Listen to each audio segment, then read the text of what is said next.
Hey, everybody, this is Dennis Brown, former San Francisco 49er and Super Bowl champ. I'm here on the 49er Weekly Show, The Grueling Truth, with Dexter and Matt.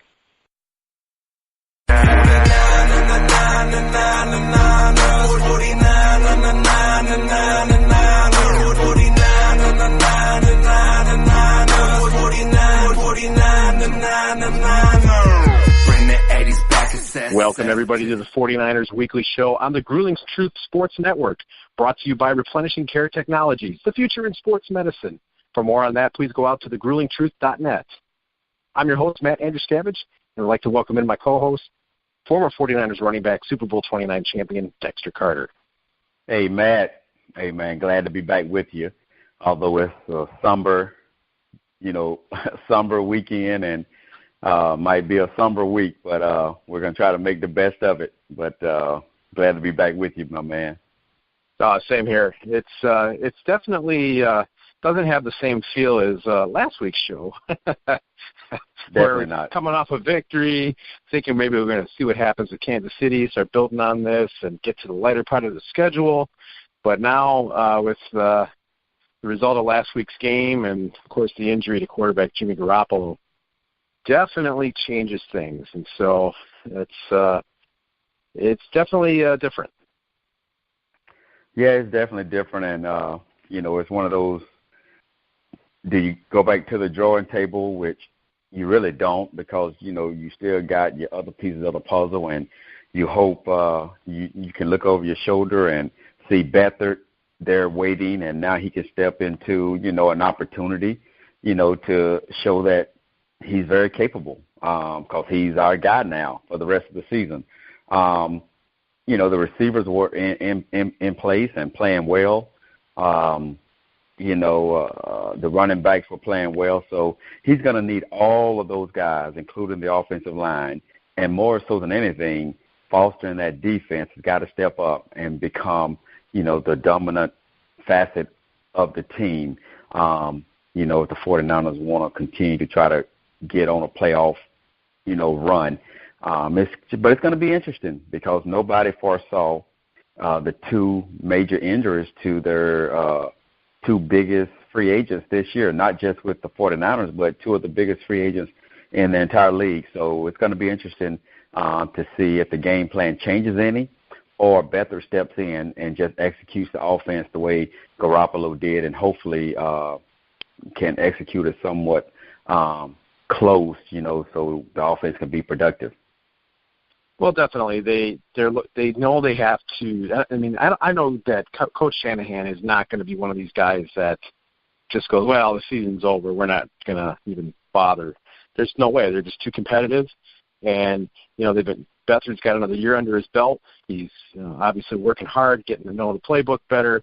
They're going to come out swinging. And so it's going to be interesting to see how the defense and the rest of the offense rallies around him, how they play these games. And they're definitely going to find out what they've got in Beathard. I'm excited to see what he can do, just because there's no other choice. But I want to see what he can do. Yeah, and it won't be an easy task, especially since Matt Breida hyperextended his knee, so we don't know to what extent he's going to be there. But we do know that the running back group was being very productive. So Matt not being there or being limited will impact that. So the 49ers are up against the wall right now to kind of see and figure out where they go from here. So it's going to be interesting to see this weekend how they approach it. As far as the Kansas City game goes, the first half was kind of a disaster. They the defense couldn't get off the field. Kansas City kept making plays, and it was just one of those places. I mean, you know what it's like to play there. NFC teams historically struggle in Kansas City for some reason. It's a difficult place to play. The crowd is really loud, and they have a really good team right now too. On top of it, it's not like they're just some bad team that's relying on the crowd noise. It's a combination of a few things, but the second half went pretty well. They were coming back. The defense made some stops. They cut it to 35-24 and then 38-24. But that's when Garoppolo let him on that drive, and they had the injury. So they could have been 38-31, except for an awful call, which I'm sure you saw. And that call on Juszczyk was just unforgivable. Yeah. With the naked eye, you may have thought it was interference, but there's more than one ref out there.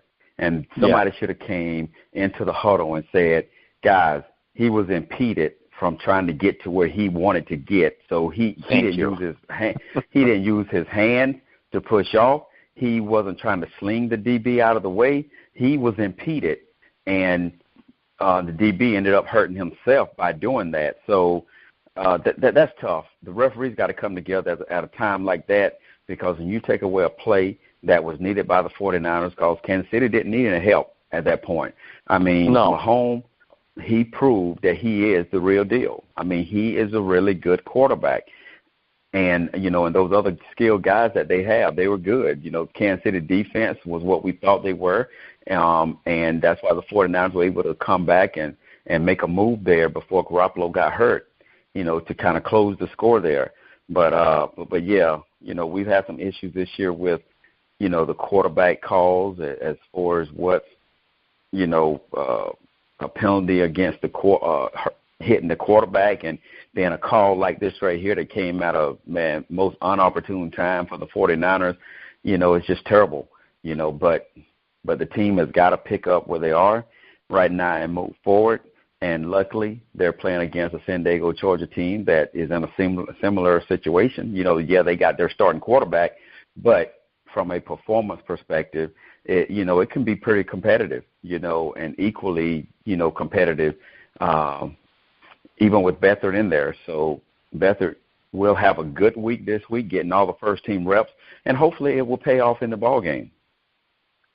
Yeah, that's just it. I think we're going to see what the 49ers are made of. I mean, another kind of not a good thing as well. Richard Sherman went out with a hamstring. I believe it was a hamstring or heel. I can't remember. He's got something with his leg.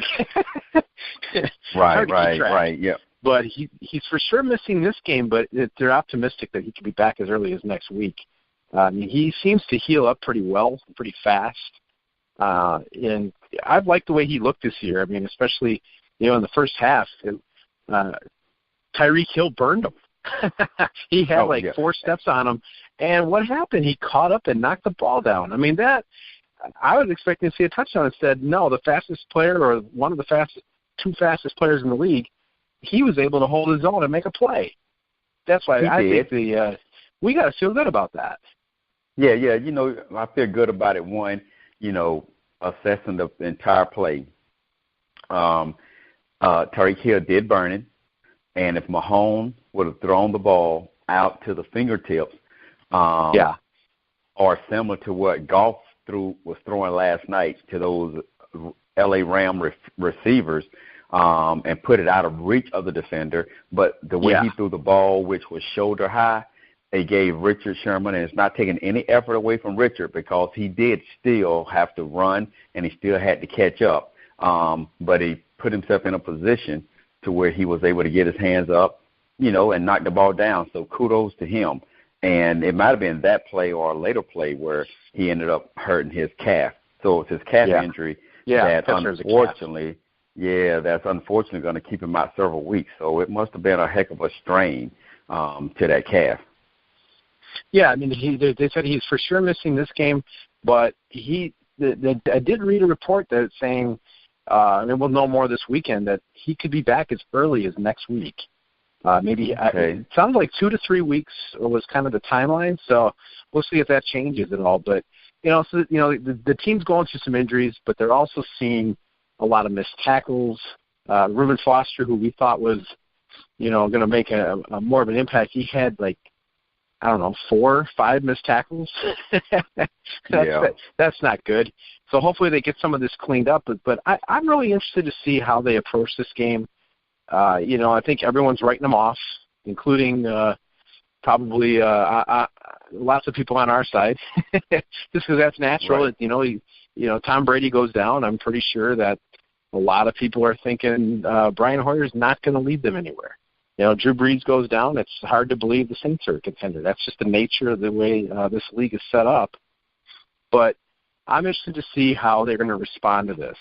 So, I know this is not the same thing at all, because we're talking two Hall of Famers. We're looking back in time, and it's not the same thing. But when you lose your starting quarterback and the backup has to come in, in your experience, when you've seen this happen, you saw Joe Montana go down. You saw Steve Young go down, and Steve Bono had to come in.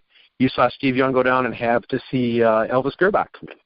What is the mindset of a team when your back's up against the wall and now you're trying to rally around second stringer, maybe a third stringer? Even your last year, you had Jeff Brom in there. I remember him in there against the Houston Oilers. Right. What's the mindset of the team when you have to do this sort of thing? Well, going from Joe Montana to Steve Young is not a big right. It's not a drop. It's not a big drop off, or it's not a drop off at all. And then when you look at Steve to Bono, Steve Young to Bono, Bono was very good backup quarterback. Elvis Gerbach was a pretty good backup quarterback. So, and Brom wasn't bad, but he's not those other four guys. But at the end of the day, we had very much confidence in the guys that we had on our team at that quarterback position, because we knew they were, a student of the game, that they prepared themselves in that film room, and they were attentive in practice. So we were very confident that we could run the offense. One, you still got Jerry Rice and John Taylor on the outside, and later in my years, you had, Terrell Owens out there, J.J. Stokes, so we had capable receivers, obviously. And then in the running back position, we had, Ricky Waters there, so we had other areas of the offense that could pick up the slack. So we were very, very confident in those backup guys going in. So I'm thinking, the 49ers, be it 1994, 95, or today, you got to be confident in the guys that you have. And Beathard wasn't playing bad, towards the end of the season last year before Garoppolo came. They've got to have a little more confidence in him than when he first arrived at the facility there in Santa Clara. So I think they're going to be confident in him. Mike Shanahan or Kyle Shanahan is going to call plays that's relative to what he can do, but I don't think they're going to have to pull back on the offense very much. He's very much acute to the playbook now, and I think the playbook's open. What I would do personally, one, you got to get your running game going, or it's got to be a part of the game plan. But number two, you got capable receivers, but I'm going to tell you, he needs to take advantage of his tight end. His tight end is going to be very, very important. One of the top tight ends in the league, has been playing very, very well. You have got to make sure you get the ball to him, and that kind of makes sure it occupies the middle of the field. The safeties and the linebackers have to account for him, and then it kind of opens up a little bit of everything else. So I don't have to tell Kyle how to do that. Kyle knows how to put his offense in the best advantage that he can, and I think he will. Yeah, I think you're right about that. George Kittle is going to be key. That's usually what happens from what I've seen. Typically, when it's either a rookie quarterback or a second-string quarterback, typically a tight end is kind of the comfort zone. It kind of is a way for it's a safe throw. A lot of times you can get these short passes over the middle, build some confidence, move the ball. And then, like you said, it kind of opens everything up. You can start to run the ball. You can maybe run a screen out to the right or the left, or you can start throwing to your wide receivers. So I do think that they'll try to do something like that. They'll, like you say, call plays that'll play to his strengths.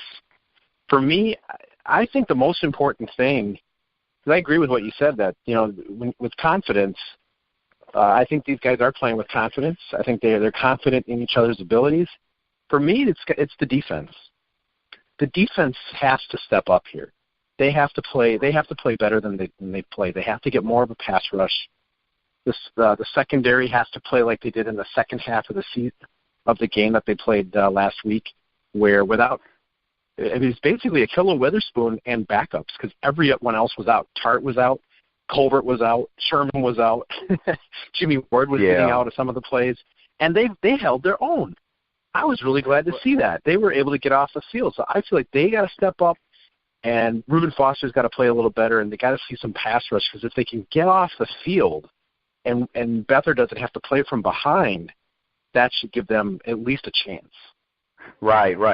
And unfortunately, defensively, the entire secondary seems to be injured. And at least they're all on the injury report. And even if they weren't, you're looking at the best one, Sherman, injured. And then Witherspoon has been having issues, I mean, either penalties or holding down a receiver, and then you got, the rest of them pretty much almost on injury reserve or not having full participation in practice. So, man, if it's not ankle injuries, it's hip injuries that's holding that secondary down. And the hips, ankles, and feet, that's what you need to transition your body to try to, hold down these receivers. So they're going to have to play through some pain, and it's going to be very, very interesting. The secondary is not the one that's going to be your strongest area of your team coming into this game. Yeah, no question about it. I think I know Tart is still banged up. I'm guessing he'll probably miss this week. I think they received some good news on Adrian Colbert. I believe he practiced in full yesterday. We'll kind of monitor that and see how that works out by Saturday. But they're definitely going to need, Tavarius Moore, all those guys. They're going to need anyone that's still on the roster. Kwan Williams, Jimmy Ward. This would be a really good time for Jimmy Ward to show what he can do. You're right. The secondary is going to be they're going to be riding a bike up a hill on the highest gear. That's for sure. It's going to be a no challenge doubt about for them. Yes, it will. But that's the thing. But they got to rise. They got to rise up. They got to rise up and perform. Don't have a choice. Yeah, that's just it. So if the defense can play good, I mean, some of these games I think are winnable going down the stretch. All things being equal at this point in the season, but it's going to be tough. What is the mindset of a team? You're kind of looking at, you thought you're like a playoff contender, a wild card contender, a division contender. But now without Garoppolo, how does the team? Do you just take it week to week? Do you look at all? It has to feel a little bit different, or is it just one of those things where you just take one game at a time? I don't think you take one game at a time. I think there's some air that gets knocked out of you when you lose your franchise quarterback, but every one of these guys are very confident in their abilities, regardless of what we think about them. The coaches are still going to game plan, to the best of their abilities, to the talent that they have. So this team is still very confident. So they're not going week to week. Now, you have to technically, in a way, go week to week. You still have the goal of winning your division, getting into the playoffs, whether it's a wild card or not. But you're very confident. I mean, these guys are professionals, and regardless, they're going to go out and perform and expect to be successful. I mean, that's just the mindset of a professional athlete. So, and they still have a, very good team, but the thing is defense has got to play better. Unfortunately, they got injuries in areas that will impact the success of that defense. And then the offense, hey, you know what? They moved on with McKinnon on the injury list. Right. Garoppolo is a different animal, but still, Beathard will step in, and he will run that offense. So somebody's going to run the ball. Somebody's got to catch Beathard's passes. So they're going to practice all week. So they've got to have a successful week of practice. We're not there to see it, but they can't expect to be unsuccessful the majority of the time in practice and then go into the game and expect to be successful. So I believe that they're going to practice until they get it right and go into the game optimistic, believing they're going to win. And, again, they're going up against the right opponent at this time, but unfortunately, this quarterback with the San Diego Chargers could shred the secondary, especially. He's a good player. Hey, he's a good player, and especially with them being injured the way that they are. So it could turn out to be really ugly, or it could be very competitive. Yeah. Yeah, I think so too. I think you're right. You go in with the mindset of confidence. You go in with the mindset of, hey, it's all about winning individual matchups. You got to win your individual matchup, and we've talked about that over the years. That's important. That's got to be what's in your head. Not, oh no, we lost our quarterback, the season's over. That's not what that. I mean, it's deflating, but that's not how you approach the game. So right. I'm excited to see how they respond to this. I think this is going to be very telling of, the coaching staff. I think everybody's got to feel a little bit up against the wall. I mean, they're 1-2. They had a chance to make it an even closer game last week, even with a chance to win. They had a chance, against Minnesota to win. Just, dropping touchdowns will definitely hurt that. But so they've been in these games, and now they just got to find a way to be successful regardless of who's out there. And it'll be difficult, but I guess that first game will be kind of a telling of how they're going to approach the rest of this season. Yeah. This is where coaches have to do their job now that they get paid to do. They're going to have to figure out how to piece together the motivation and the execution of this team. But this is what they do. They've got to figure out how to call plays within their playbook that fits their players. And when it comes to the passing game, we don't expect Beathard to anticipate the way Garoppolo did. Garoppolo and guys like him, golf, and I keep using golf with the Rams last night. It was all about anticipation, knowing where your guys are going to be, throw the ball before the defender is ready, and trust your receivers. And that's what Beathard didn't do before, and Garoppolo came right in and did it.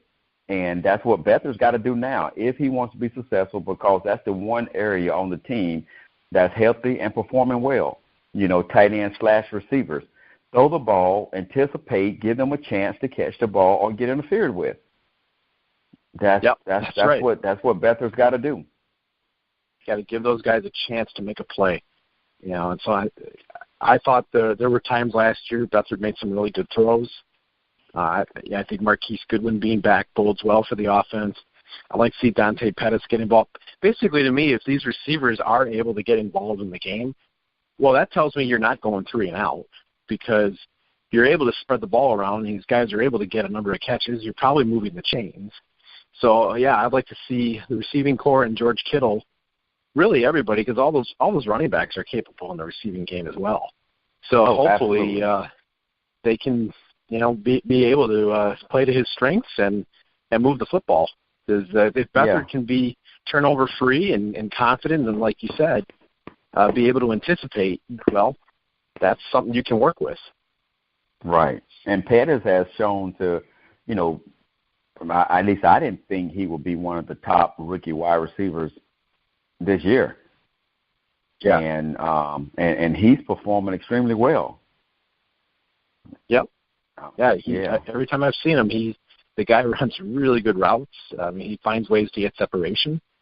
So hopefully we'll see a little bit more of this in San Diego on Sunday. It'll be a 3:25 game, or actually on the West Coast it's 1:25. For you, it's 4:25. 4:25. So this is good for me to practice this, because sometimes when we talk, I'll say my time, and I mean your time, but exactly. That's right. Nonetheless, we know what each other's talking about. Right. So, well, I guess we'll just kind of see what happens the first week. They're gonna come out and try to respond to this and try to establish, their identity and who they are with C.J. Beathard leading them the rest of the way this year. And all you can do right now is wait and see. It's a bad break. No one's happy about it. Everyone feels a little frustrated, but the team's going to find a way to respond, and so we just have to see what they do. the one thing we know for sure is that the game doesn't stop. It will continue to play, and somebody's got to get on that field and play, and we'll all see where the 49ers are after this weekend, because nobody really knows. It's going to be a different identity. There's no way they're going to have the same identity, as they did with Garoppolo. That's the one position that the league has tried to protect, because they know the importance of these franchise quarterbacks. And unfortunately, they've been trying to protect the quarterback from these monster defensive hits this year. Some have been very questionable. And then, unfortunately, the 49ers go out there and we lose our franchise quarterback, unfortunately, by his own doing. And I'm sure he'll think about it every single day, because he knows he should have went out of bounds trying to get another inch. I mean, it wasn't trying to get a first down. I don't know what was going through his mind. I'm sure he's wondering what was going through his mind. Coach Shanahan surely is thinking, what are you doing? But he made a decision, a split decision that was not smart, was not endorsed by anybody, including himself. It's like he had a brain fart. And unfortunately, it caused his season, and based on what the forecast was for the 49ers with Garoppolo, it caused them potentially their season as far as getting where they wanted to get. So it's one of those things that there's quite a few people at that facility that are wondering, what was he thinking? And he's thinking, what was I thinking? Yeah, you're absolutely right about that. There's no way to sugarcoat this. It was a terrible decision. You should have went out of bounds.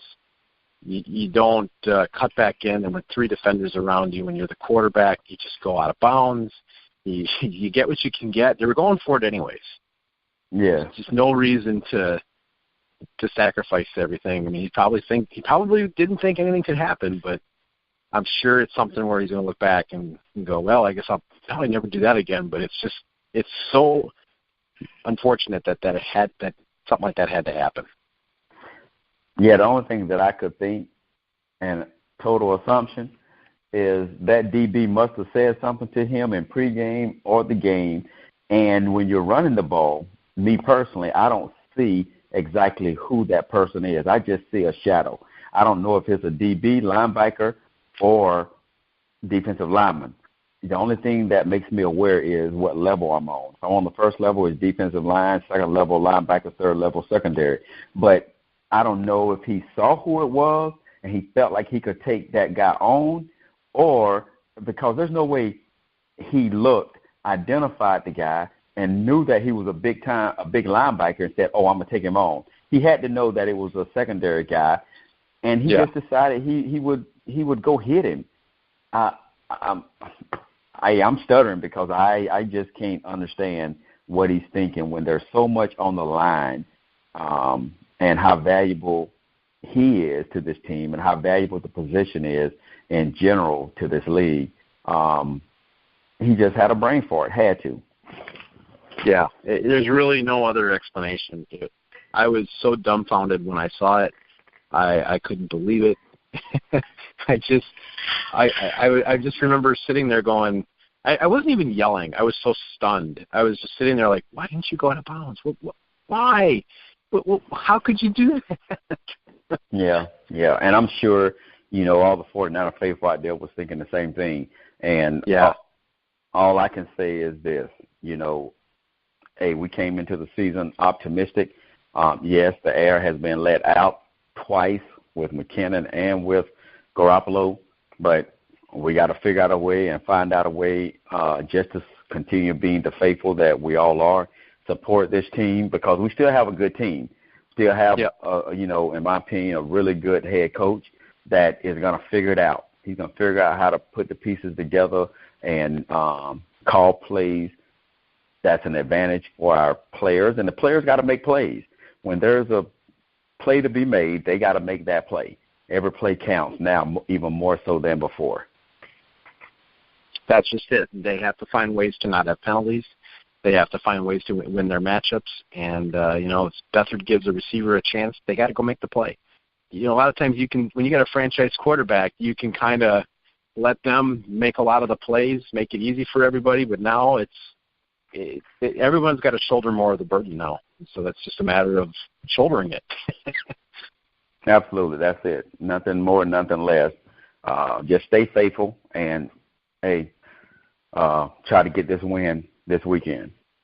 Yeah, right. We're just going to focus on the Chargers. Hopefully they can find a way to win this game. So, I just wanted to we're gonna kind of cut it off here, and we're just going to see what happens with this Charger game. It's going to tell us a lot of things, and we're just going to kind of go from there. So I want to thank everybody for listening. Thank everybody for all the support you've given Dexter and I over these last 2 years. Appreciate everyone who does listen, and be sure to go out to thegruelingtruth.net for articles, podcasts, everything sports, anything that you like is there. And so we will definitely be back next week. So for Dexter Carter, I'm Matt Andruscavage. You've been listening to the 49er Weekly Show on the Grueling Truth Sports Network, where the legends speak.